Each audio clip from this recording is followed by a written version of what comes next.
Good morning, good afternoon, and good night. I'm KT, and this is what happened. Tonight, I have a story of exploration, determination, and unfortunately deleted and unwritten history. This is the story of Matthew Alexander Henson. So if you are interested in learning about the first man that stood on top of the world, then I have a story for you. So sit back, relax, and let's get into part one called A Survivor is Born. Before I get started, let me go ahead and list my references on the screen, and as we go along, I'll list any names, towns, words that I have a hard time pronouncing and that you may want to research more. Matthew Alexander Henson was the first man to reach the North Pole, and he was a black man. However, because of this, he was written out of history for nearly 50 years. But first, to understand him, we have to go back and talk about his early years. Matthew Henson was born in 1866, and he was born to a family of freeborn sharecroppers. But even though his family had been free, this was a monumental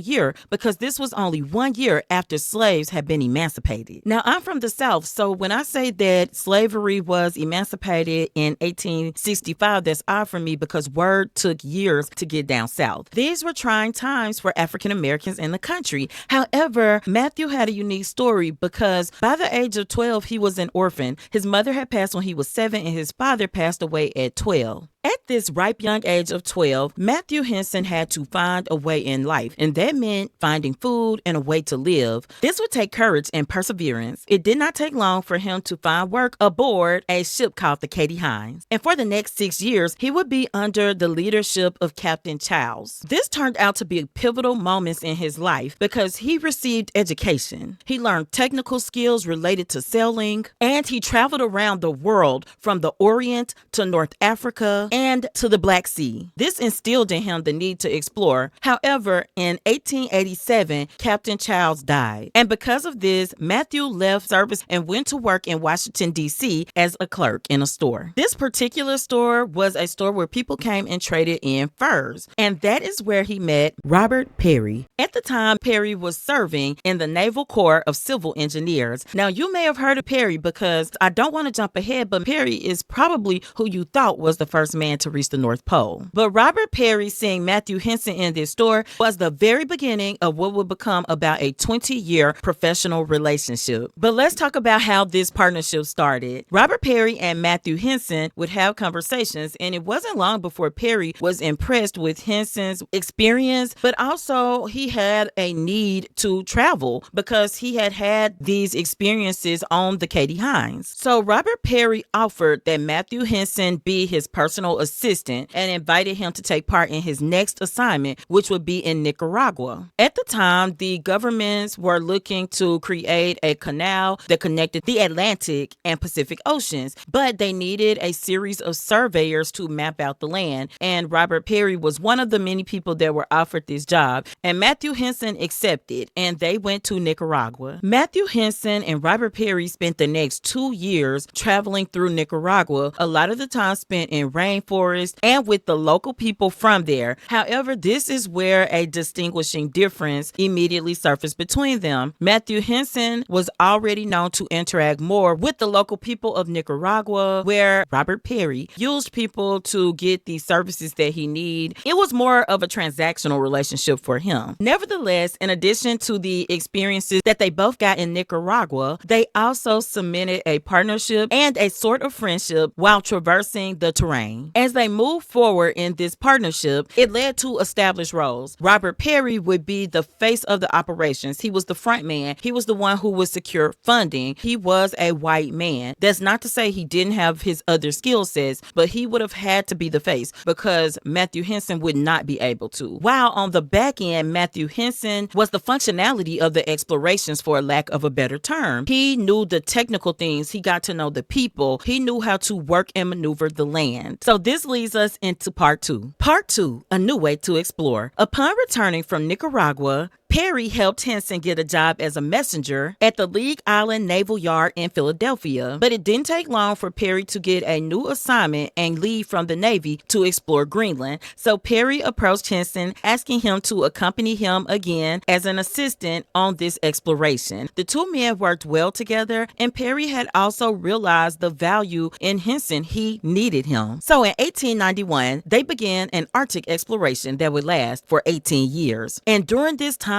they accomplished some amazing feats. The first is the complete mapping of the Greenland ice cap. This is the island's northernmost points, and on the maps that I saw, most of them still refer to this land as Perry Land. The second thing is in 1896 and in 1897, they recovered 3 large meteorites. And when I say large, I actually mean giant. The largest piece they recovered was 32 metric tons. And for you United States people like me, that's 68,343 pounds. Meteorites are still worth a lot today, and they were back then as well. They were able to sell these giant meteorites for $40,000, which in today's US dollar is between $1.4 and $1.6 million.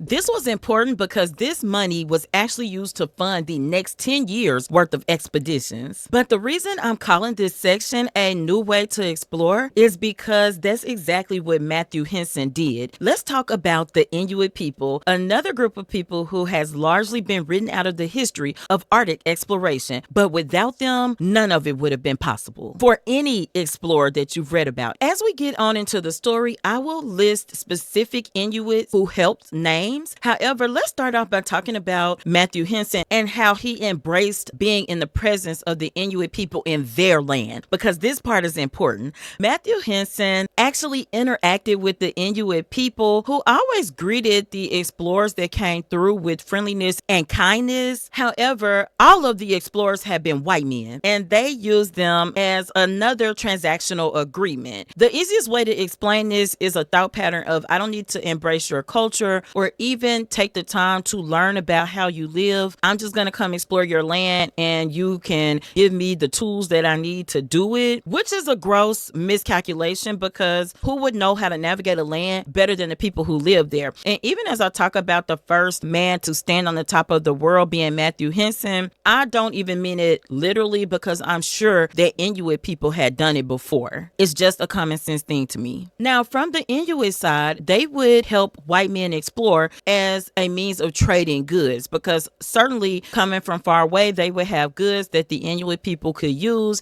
and they could trade their services. However, Matthew Henson actually came in. They taught him the language, and he willingly learned it. They taught him how to hunt in their way. They also taught him how to fish the way they fish. And equally important, they taught him how to be a dog handler. He was so proficient that he started to train Perry's men. Also, I need to point out that the Inuit had one family of languages, but several languages under that family. The language that Matthew Henson learned how to speak was Inuktitut. Hopefully, I'm doing the pronunciation any type of justice, but y'all, I'm just a Southern girl from the U.S. In addition to these things, Henson learned how to build igloos as well. The Inuit people started to refer to Matthew as the kind one, because he treated them like people. Much of their success could not have been accomplished without the Inuit people and Matthew fully embracing them. On the other side, the Inuit people were surprised to see a black man, or to them, a man who would have similar skin tones to themselves, because keep in mind, this is a cold place, lots of snow and ice, lots of sun reflecting. Their color was closer to Matthew's than any of the white men they had previously seen.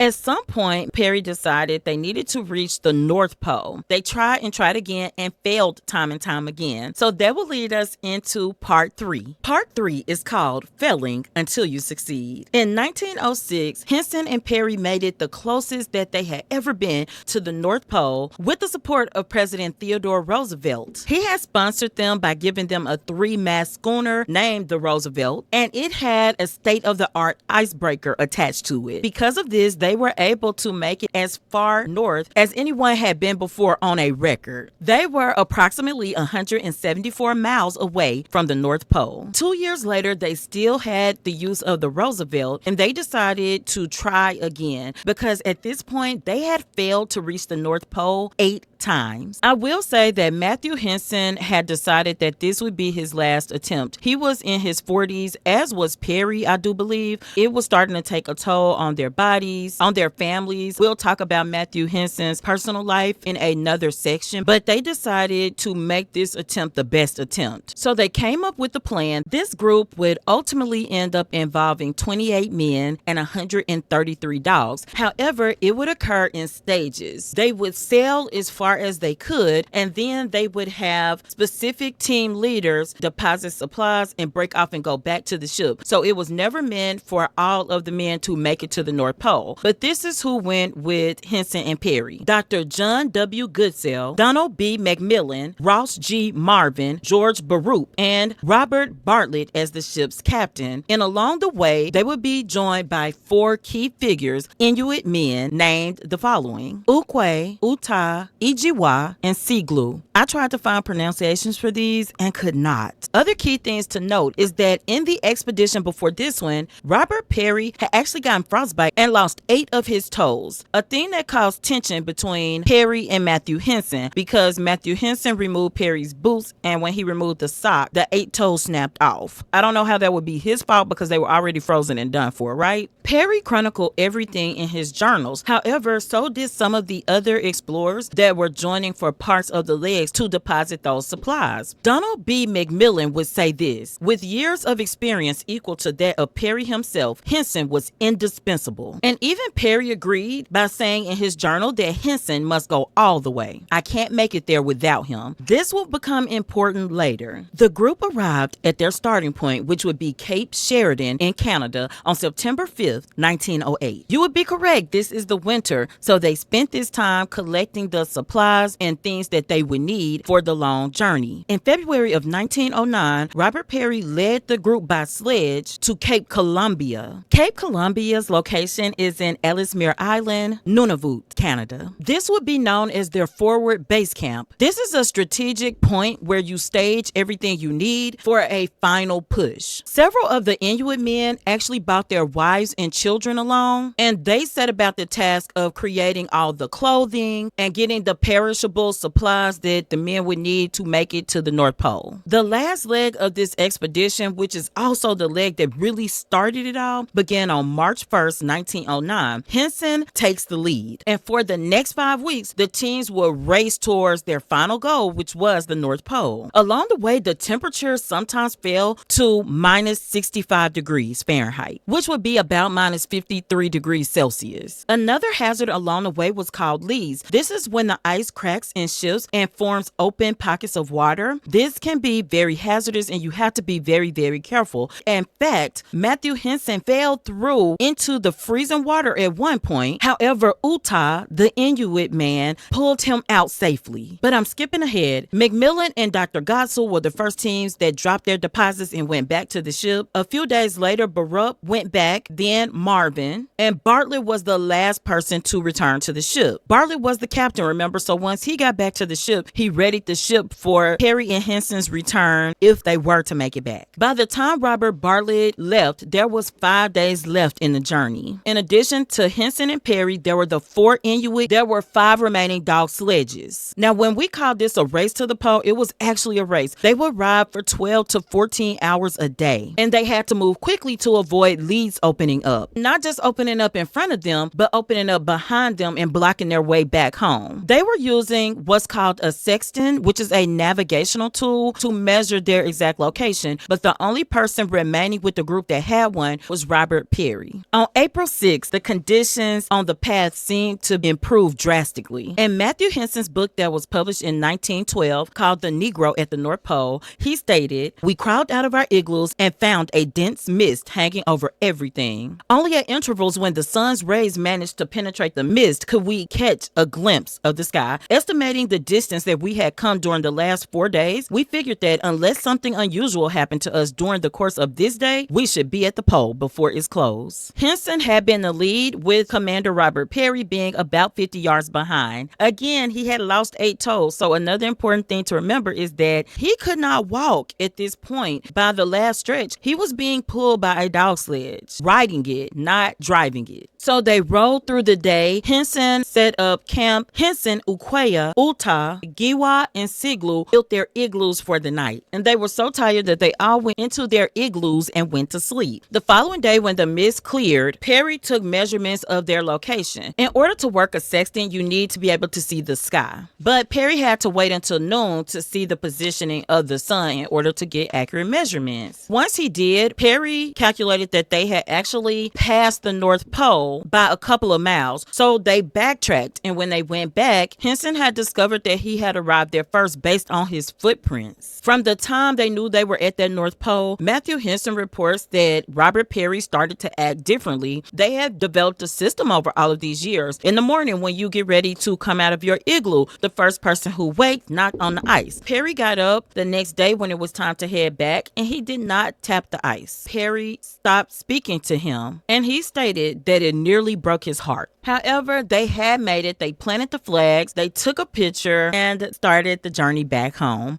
We'll be back with part 4. The family. Matthew Henson had 2 wives. The first was Eva Flint. They were married for 6 years, but the strain of the long explorations and him being away from home broke their marriage down and they got divorced. His second wife was the wife he had until death, Lucy Ross Henson. They were married for 48 years. They had similar strains at first, but were able to overcome that. Matthew Henson only had 1 son by an Inuit woman, and her name was Akankwa. This would have been around 1906. And their son's name was Anawakwa. Matthew Henson's son, Anawakwa, had 6 children, 5 sons and 1 girl. So his direct line has passed down through his son's line. However, he didn't have any more direct contact with Anawakwa or his mother, Akankwa, after 1909. He was able to keep in touch through other explorers that he knew. They would relay messages and bring him back updates about them. There is another person related to Matthew Henson, a quite famous person. You may know her as Taraji P. Henson. She describes Matthew Henson as being the brother of her great-great-grandfather. So that would make him her great-great-great-uncle. They are also from the exact same city in Maryland. Matthew Henson also has sisters, and so he has other non-direct descendants as well. But let's go into my final thoughts. I remember first learning about Matthew Henson in elementary school, I think in an encyclopedia. I have so many thoughts. Number 1, to be an orphan at 12 years old and just be on your own. And this is in the 1870s. That's a tough thing to even think of any 12-year-old on your own, but being Black in that time, it had to be extremely difficult and scary because this was a kid. But he made a way to get work on a ship and to have someone take you under their wing and show you ropes and give you skills that you need to survive, even during a time you shouldn't be surviving, is a testament to his determination and his tenacity. Matthew Henson meeting Robert Perry shows you how I think people are put in your path sometimes to give you the opportunities that you sometimes need, meaning that everybody needs a helping hand sometimes. The fact that by 20 years old, Matthew Henson had traveled first with Captain Childs to the Orient, North Africa, and the Black Sea, and then he had been to Nicaragua. I mean, gosh, he had these amazing opportunities in the face of tragedy. But to me, the real story is in how Henson treated people and how he didn't give up. The way Henson fully embraced the cultures that he was implanted into is a testament to coming from a people who have had to struggle to hold on to their own identity and culture and customs. It sometimes gives you the ability to appreciate other people's customs and cultures. Before Matthew Henson came along, the Inuit people had been treated anywhere on the best end from indifference by white men to straight out horrors. Sometimes they were even taken and their kids taken back to the mainlands where these white men had been coming from to be studied. And when I say children, I'm talking about kids that look like 4 and 5-year-olds taken from their homes, taken from their parents, and put on display. And that's a common thing that we see. And as a Black man, that's something Matthew Henson would have definitely understood. And so he embraced the cultures in Nicaragua Nicaragua, but in the Inuit lands as well, to learn to speak the language, to respect the people. And the Inuit people were so giving and kind because they didn't have to teach him their ways. They taught him so much of the things that he knew that he was considered to be pretty much an honorary Inuit in some ways. The fact that he had a woman there, even how the internet sometimes describe her, is derogatory, and I refuse to use that. She was his woman. She bore him his only son, and I will give her respect. Matthew Henson was so successful in the Arctic because he did listen to the people there. Robert Perry lost 8 of his toes. Matthew Henson did not. He was able to eat walruses and seals, but also muskox. He learned the survival skills. He was an excellent dog musher. And the fact that they failed 8 times, it teaches me that it hurts us to disrespect people. You fail more often. You don't get the knowledge that you could have by just respecting other people and respecting their cultures and listening to people. Another lesson that Matthew Henson gives me is a lesson in failing gracefully, right? They failed 8 times when they were trying to reach the North Pole before they were successful. And a lot of people get discouraged by failure. But more important than that, guys, a lot of people won't try for fear of failure. Fears are valid, right? But the fact that they were able to continue on, and Matthew Henson was able to continue on until he reached that pole, he never said, hey, I failed, so I can't try again, or I'm scared of failing, so I won't ever try at all. No, he kept going, and that led him to be that first man to reach that pole, the first man who wasn't an Inuit. But honestly, that's probably what got him through his whole life. You know, losing your parents by 12, being out on your own in a world that's hostile to children, but hostile to Black people on your own.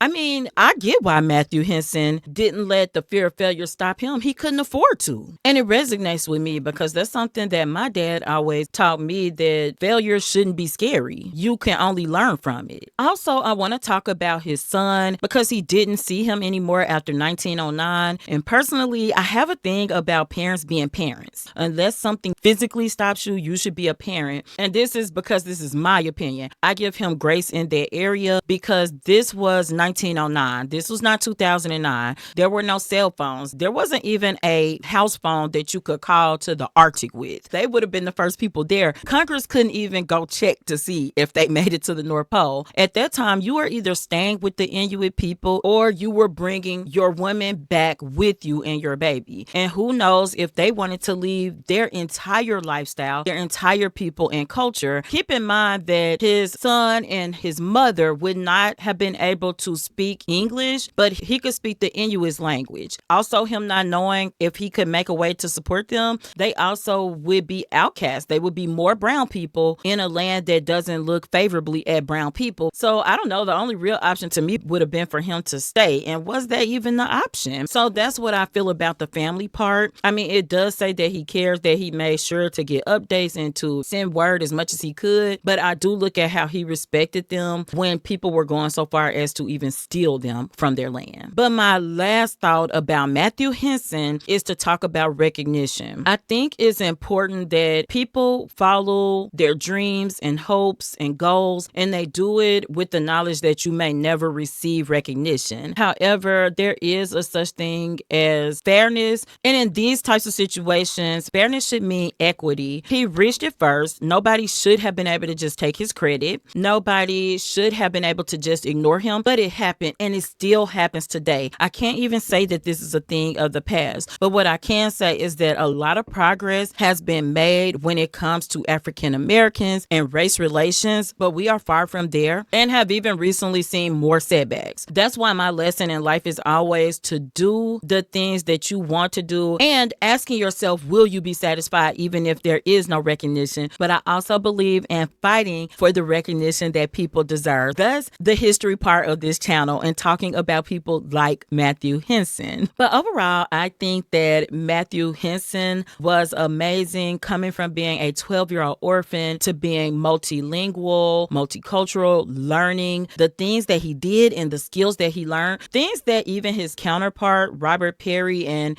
even some of the other white men acknowledged in their journals about him. He was so capable, he was efficient, and he was amazing. Those are my final final thoughts about Matthew Henson. So I hope you enjoyed this story. I hope you learned something new or about someone new. And until next time, keep learning, be happy, and always have a blessed day. Bye bye.